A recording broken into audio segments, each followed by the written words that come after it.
The Avs lose to the Minnesota Wild 8-3. Look, I don't want to talk about this game. I highly doubt you want to listen to me talk about this game.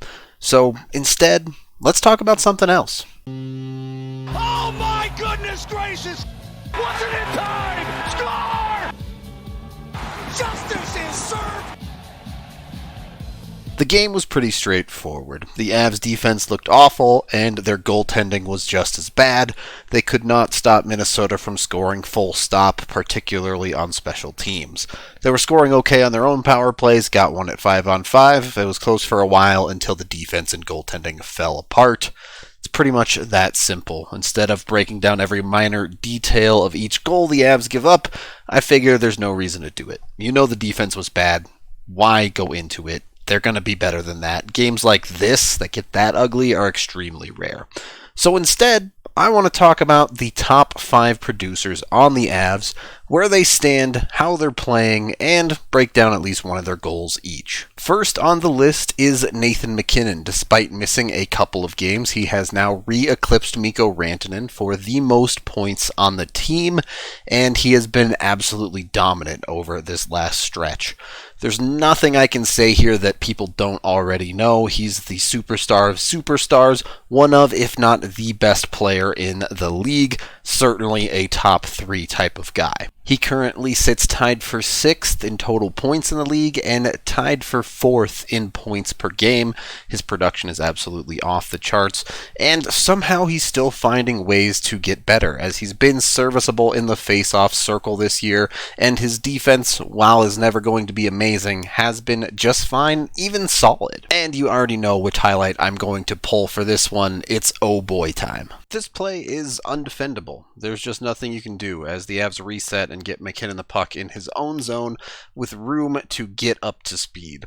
Once MacKinnon's up to speed, it's already over. Even on the slow, sloggy outdoor ice, he's going to burn you. He burns one to the outside, and then he cuts back in. Because he burns so badly, Mark Stone, he has enough room to cut back into the center of the ice.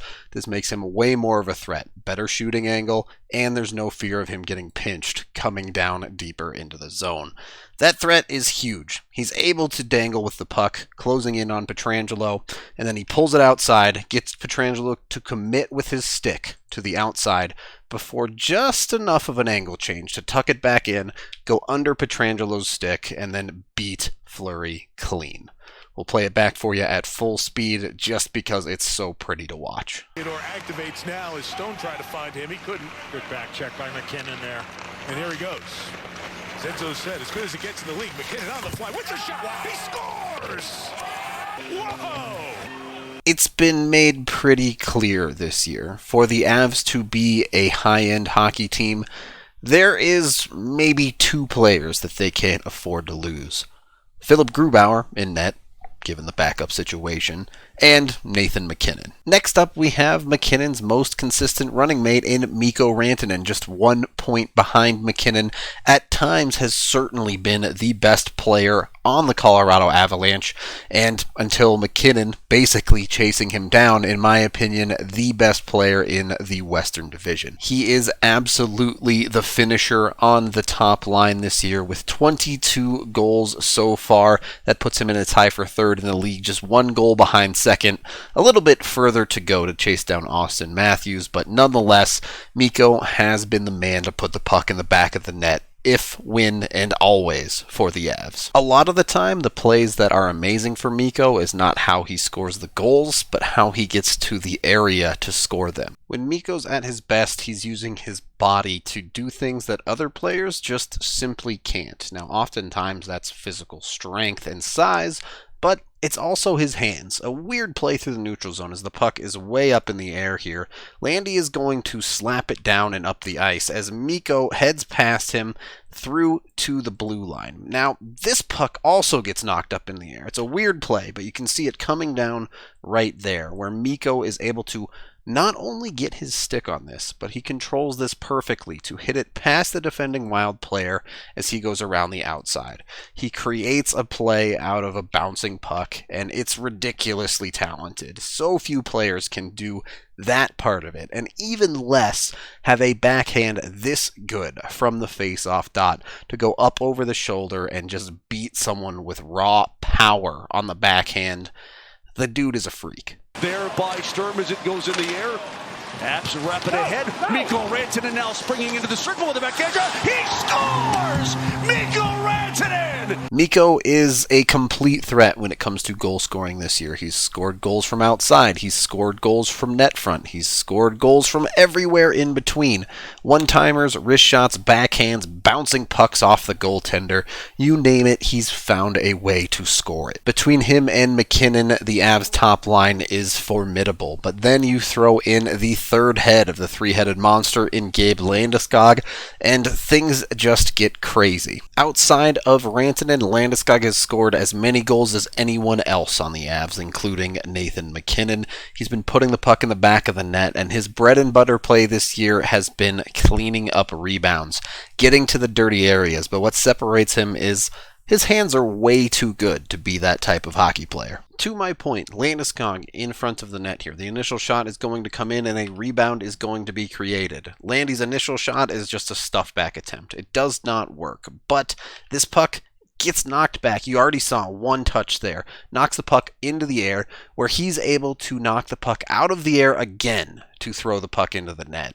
That hand-eye coordination is just ridiculous. There's not a whole lot to this one in full speed, so instead watch this angle where you can see Landy get the first attempt, chip it up into the air, and then touch it across the pad. This guy is just too good to be the grinder on a top line. As things are going now, he's on pace for yet another 20-goal season, and being the third most productive Av has been a pretty easy role for him to fall into, while also being one of the key defensive forwards in the Avs' top six. Fourth up is where we get a little bit of a surprise, or at least it would have been a surprise at the start of the season. With Cale Makar missing some time, it has been Sam Girard to be the defenseman to step up and be the most productive D-man on the team, at least in total points. Look, I understand Makar is going to provide more points per game, but because of the time that he's missed, Girard has him on point totals. Despite it being a shortened 56-game season, it shouldn't be hard for Sam to set a career high in points, and he's already set a career high in goals.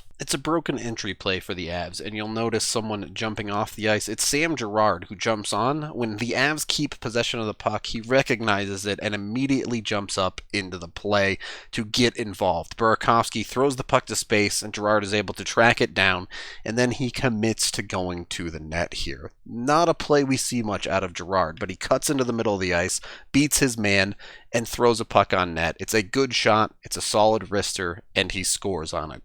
This is what makes teams afraid. If Girard can do that with any consistency, he is terrifying. Works his way in, and he's poke checked right at the blue line again.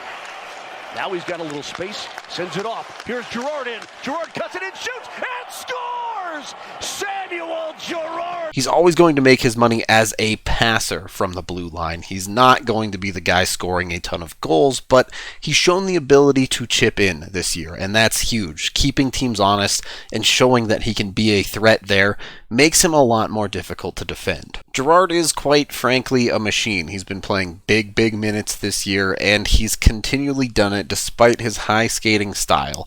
In fact, since joining the Avalanche, he's now only missed a single game, and that was unfortunately because of COVID. Otherwise, he'd have an Iron Man streak still going, well over 200 games. Finally, we have a bit of another surprise at 5 now. Currently, no one will be surprised because he's been so hot, but normally, if you didn't watch the Avs play, who would you think would be the 5th best scorer?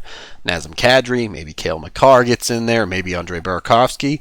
But no, it is Jonas Donskoi. With 15 goals on the year, Donskoi is just one shy of his career high and should be able to beat that easily, considering right now he's shooting 25% For a long while there, it was over 30. The dude just could not miss. And certainly, there is some luck there. That type of shooting percentage is not likely to be sustainable, but there's a lot of skill, too. You have to be a good shooter in the first place to get lucky to shoot that high of a percentage. I think this play sums up Donskoy's skill and luck combined together perfectly. Girard is going to try a cross-ice pass, which may have even been intended for Burakovsky here, but the puck gets knocked up into the air. It floats towards the hash marks, where Donskoy does a full spinorama. As it comes down, he's the only one tracking it. He does a great job with his hand-eye to track it and manages to hit the puck off of the hop.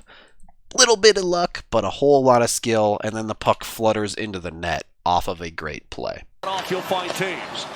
Far side, Girard. Rick wide pass broken up. Turnaround, Jack. Score! Giannis Donskoy took a bouncer. Maybe most impressive about Donskoy's production is that the vast majority of it has come at 5-on-5. He's been a consistent threat to score goals. You can throw him up into the top 6 of the lineup, or you can have him produce on the third line. He's becoming a versatile offensive weapon for the Avs. Not even becoming, he is exactly that. 72 goals have been scored by the top 5 producers on the Avalanche. That is over half of all of the Avs goals scored this year at 140. So it's critical how important these guys producing on a regular basis is for the Avs. There are plenty of other pieces. I've mentioned Burakovsky, Kadri, and Makar. Obviously, they can get scoring from other areas, but such an important piece, particularly the big 3 forwards for the Avs. Missing even one of them for a stretch of time is going to hurt offensive production significantly, and honestly, in the case of MacKinnon, it could completely destroy their offensive plan. And that's the good news, is all of these players are exactly where you would hope they'd be, or in most of their cases, producing better than expected. The Avs are riding this offensively, and even when the lulls come and go, there's always some consistency here at the top that you can expect production out of.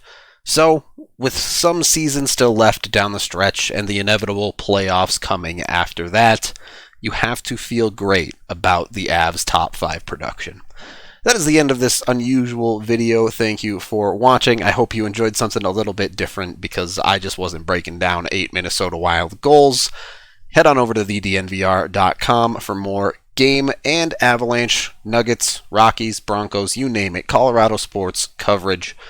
I am Rudo, and at least this video was fun. Avalanche time, come on, grab your friends. We're going to the playoffs again with Nate.